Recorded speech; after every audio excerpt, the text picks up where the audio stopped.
ایک بادشاہ محل کی چھت پر ٹہلنے چلا گیا۔ ٹہلتے ٹہلتے اس کی نظر محل کے نزدیک ایک گھر کی چھت پر پڑی، جس پر ایک بہت خوبصورت عورت کپڑے سکھا رہی تھی۔ بادشاہ نے اپنی باندی کو بلا کر پوچھا، یہ کس کی بیوی ہے؟ باندی نے کہا، بادشاہ سلامت، یہ آپ کی غلام فیروز کی بیوی ہے۔ بادشاہ نیچے اترا۔ بادشاہ پر اس عورت کے حسن و جمال کا سحر چھا گیا تھا۔ اس نے فیروز کو بلایا۔ فیروز حاضر ہوا تو بادشاہ نے کہا، فیروز، ہمارا ایک کام تم نے کرنا ہے۔ ہمارا یہ خط فلاں ملک کے بادشاہ کو دے کر آؤ اور اس کو خط کا جواب بھی ان سے لے کر آنا۔ فیروز اس خط کو لے کر گھر واپس آ گیا۔ خط کو اپنے تکیے کے نیچے رکھ دیا، سفر کا سامان تیار کیا، رات گھر میں گزاری اور صبح منزل مقصود پر روانہ ہو گیا۔ وہ اس بات سے لا علم تھا کہ بادشاہ نے اس کے ساتھ کیا چال چلی ہے۔ ادھر فیروز جیسے ہی نظروں سے اوجھل ہوا، بادشاہ چپکے سے فیروز کے گھر پہنچ گیا۔ بادشاہ نے دروازہ کھٹکھٹایا۔ فیروز کی بیوی نے پوچھا، کون ہے؟ بادشاہ نے کہا، میں بادشاہ ہوں، تمہارے شوہر کا مالک۔ تو اس نے دروازہ کھولا۔ بادشاہ اندر آ کر بیٹھ گیا۔ فیروز کی بیوی نے حیران ہو کر کہا، آج بادشاہ سلامت یہاں ہمارے غریب خانے میں؟ بادشاہ نے کہا، میں یہاں مہمان بن کر آیا ہوں۔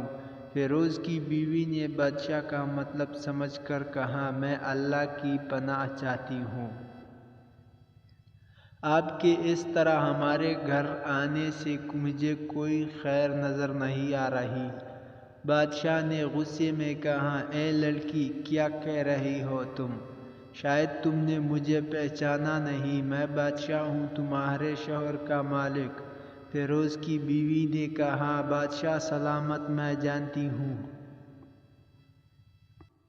کہ آپ ہی بادشاہ ہیں، لیکن بزرگ کہہ کر گئے ہیں، شیر کو اگرچہ جتنی بھی بھوک لگی ہو لیکن کبھی بھی وہ مردار تو نہیں کھاتا۔ اور کہا، بادشاہ سلامت، تم اس کٹورے میں پانی پینے آ گئے ہو جس میں تمہارے کتے نے پانی پیا ہے۔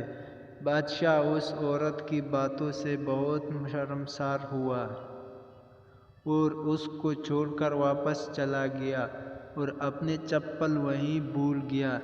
یہ سب تو بادشاہ کی طرف سے ہوا۔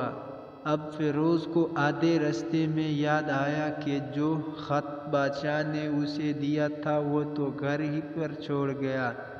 اس نے گھوڑے کو تیزی سے واپسی موڑا اور اپنے گھر کی طرف واپس چل پڑا۔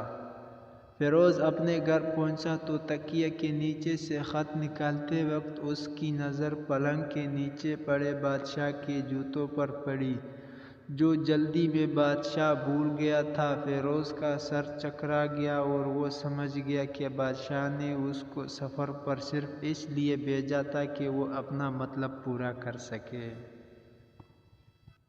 جس عورت میں دیکھو کہ وہ ہر وقت خاموش اور نظریں جھکائی ہوئی ہے تو سمجھ جاؤ وہ نکاح کے لیے کوئی مرد ڈھونڈ رہی ہے۔